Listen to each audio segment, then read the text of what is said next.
Are you ready for the final eclipse occurring in Taurus and even on the Taurus Scorpio axis for the next 19 years or so? Because I really am. So, one of the things I'm really excited to show you today is the conclusion of a cycle of eclipses that have been occurring in the Scorpio and Taurus axis, with the North Node having been in Taurus and the South Node having been in Scorpio since October of 2021. Now we finally move fully into the Aries Libra axis, which began in April of 2023. And we had a bit of a continuation of it with the solar eclipse a few weeks ago. Now we receive the final Taurus eclipse before everything moves into Aries and Libra to stay. So what I want to do is share with you the screen, and we can look at this together using a chart. So we talked a few weeks ago with the last solar eclipse about what we're looking at when we're looking at an eclipse, the different factors. I'm going to go through them here as well. They're based on Ptolemy's factors for judging who will be affected by an eclipse. And so what we see here first is, where is the moon during this eclipse? As we already mentioned, the moon is in Taurus, opposite the sun to create a full moon. However, at this point, because the moon is within 12 to 15 degrees of this north node, what we're seeing is an eclipse. This is a lunar eclipse, which occurs at a full moon because the earth gets in the way of the sun's light reaching the moon. And it happens when the moon is very close to the node, as well as the sun being very close to the node. When these two are close to a node, we are looking at an eclipse. So that's how you can glance at a chart and know we might be facing an eclipse situation here. It's really helpful in natal readings and in mundane readings altogether. In every type of reading, eclipses are a big deal. So basic things that we want to think about with a lunar eclipse is that the lunar is the body, or the body of a nation, where the solar was the head of the nation or the leadership of the nation. We talked about that a couple weeks ago as well. Now we're looking at the body of the nation. What is the body of a nation? It is the people. The people make up the nation.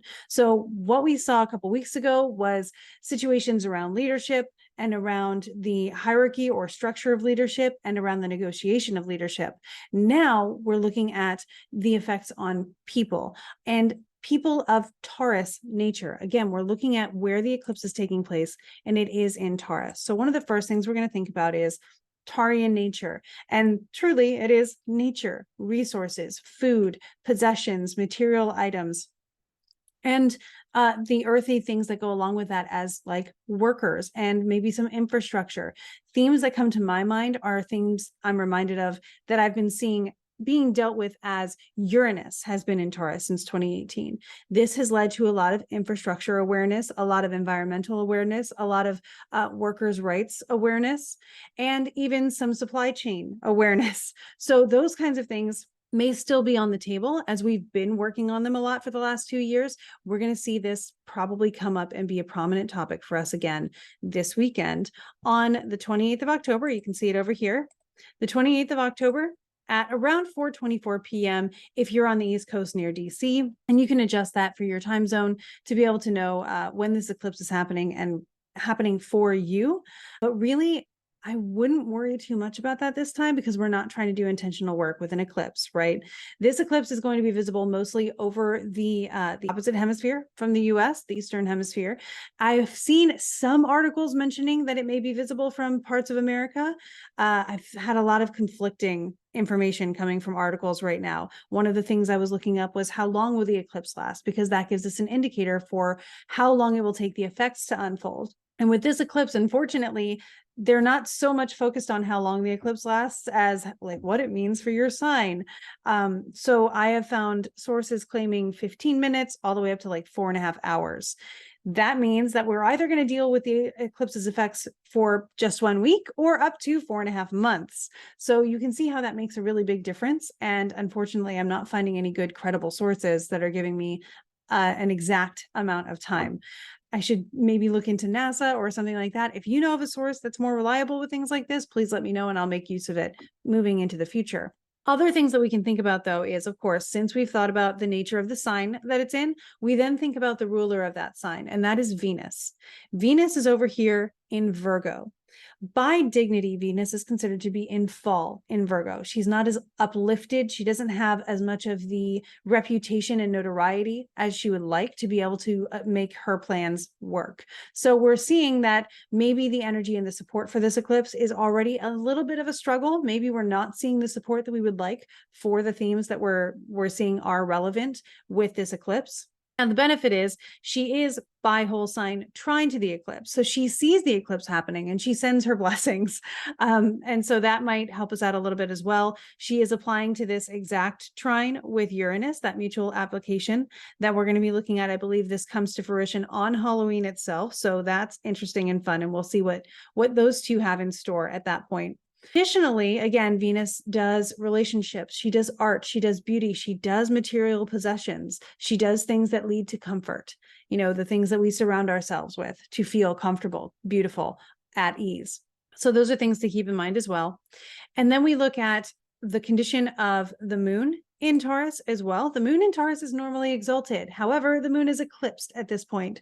So it's more afflicted, I think we would say. There's a lot of discussion on, does the exaltation help with the eclipse? Does it amplify it? Does it make it stronger? Does it make it more pacified?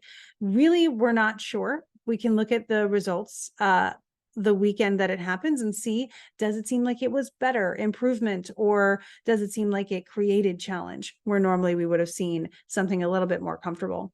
In addition to that, when I click on the moon, this program Luna gives us the opportunity to see who's very close in aspect to the moon.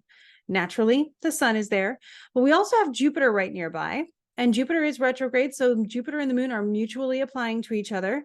And directly across from Jupiter, which will be perfect this day, perfect as in the angles are perfecting, maybe not perfect in nature. We see that exactly opposite of Jupiter is Mars. And in the same day, Mercury will also oppose Jupiter. So this opposition between Jupiter and these two is something that we're going to notice the energy is adding to the eclipse. The fact that it's also conjunct and therefore opposite the eclipse is creating this level of tension of Jupiter expanding the topics of the eclipse. And then these two, if we think about Mercury and Mars in domicile, and we think about those two really conversations, connections, community, those kinds of things that we can think of, messaging with, or even travel with Mercury, kind of combining with the energy of Mars, that heated, ambitious, driven energy that goes along with it. You might find that you are very decisive in your words today. You might find that you forget to think before you speak, and you say something that is coming from the depths of you and may need to come out, but may not come out in most graceful of ways. So thinking about taking deep breaths before you say something, but not letting it squish or quash what you need to express is a really interesting balance to just be mindful of around this time. They will meet up together by perfect conjunction the following day, so on the 29th. But this is applying, and it is during a really important additional transit. So we can see this as sort of an amplification of this opposition going on with these 5 different planets. So those are, again, things to think about. Does this look like a super duper peaceful time? Not necessarily. Like I've always mentioned, Picatrix will say that eclipses, particularly lunar eclipses, I believe, will sort of disassemble and reassemble everything in the composite world. The composite world is whatever is made up of elements and pieces of things, and that's all of us. So it's a time where things are being unmade in order to be remade. And that's not always the most gentle of processes, but it can lead to some incredible things. So there's always the ability to keep hope going, to look forward to change happening. That's one thing that we know there will be, is some sort of change that leads us to a new path, that leads us to new resources, that leads us to new abilities to be able to act once the time and the stage has been set. One of the ways I'm comparing this is we're watching the sky sort of do a dance and set a new rhythm for us to dance to, and we have to get used to that rhythm first. So take your time with this, with whatever happens. We know the events of the last eclipse and the things surrounding that eclipse are still difficult for us to be able to process. They're still difficult, and we're still experiencing them every day with news and new updates. This is something that you can also take your time processing at your own pace and doing what you need to do. It could be that we only see the eclipse of it for about a week. If the eclipse is only 15 minutes, it could be that there's a few months that we're experiencing this and processing it. So again, if I find the better resource, I will probably add that in somewhere where you guys can see it. But that's some stuff to keep in mind as well. Additionally, when we zoom out a little bit, we do notice something pretty interesting, that this eclipse is witnessed by whole sign, by each of the other planets, even the transpersonal one, the outer one. So we have their whole sign conjunctions here, or co-presence with the moon and Jupiter and even Uranus, even though Uranus is quite wide away. But then when you move to where the sextile aspects would be, so skip a sign over, where Earth and water form sextiles with each other, we see that Neptune and Saturn are here.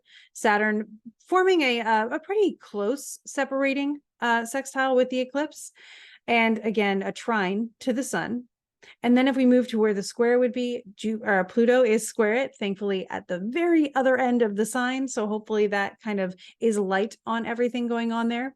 Then we notice we come around to what would be the trine for, sextile to the sun. It's not square. The squares are here. My bad. There's nothing square it, fortunately. The trine from Pluto is there, and it's sextile to the sun. And then we would have these being in inversion, nobody's there. And of course, Venus also trine and sextile for the sun. So everybody can see everybody. Mars and Mercury are opposite the moon and conjunct with the sun. So again, everybody's talking, everybody has a word to say in this conversation. And it's just a matter of who's got the microphone or whose voice is more amplified. And we can consider that by who's more tight by degree in conjunction, opposition, square, or even perhaps trine. And when we click on that and we get this nice little orb, we see that these guys are the major players we're looking at. So that's going to be the loudest thing that we hear, or the most amplified energy we experience on that day.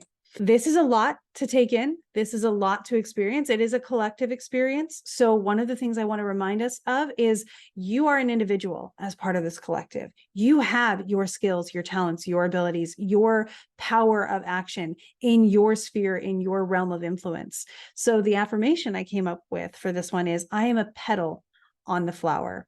You are important. The flower is not complete without you, and you are a petal. You're not responsible for the whole flower. You're responsible for your own blooming, for your own ability to make change, to grow. And so that's where you can place your focus on your own peace, on your own power, on your own world, and then seeing how that is part of the greater picture, is part of the greater population. I would say, as far as applying the energy, again, we're not doing a whole lot of intentional or manifesting work, but we can pay attention to the way that the world is fundamentally changing, and we can pay attention and witness our feelings about it, because they will guide us to the aligned actions that we'll be able to take next. Pay attention, process them, let yourself feel them, understand where they're coming from, understand as much as you can about them, and then see what divinely aligned action you are able to take from there that feels good and feels right. You will know, because I trust you and I know you know your energy, and I know you're a conscious and amazing person.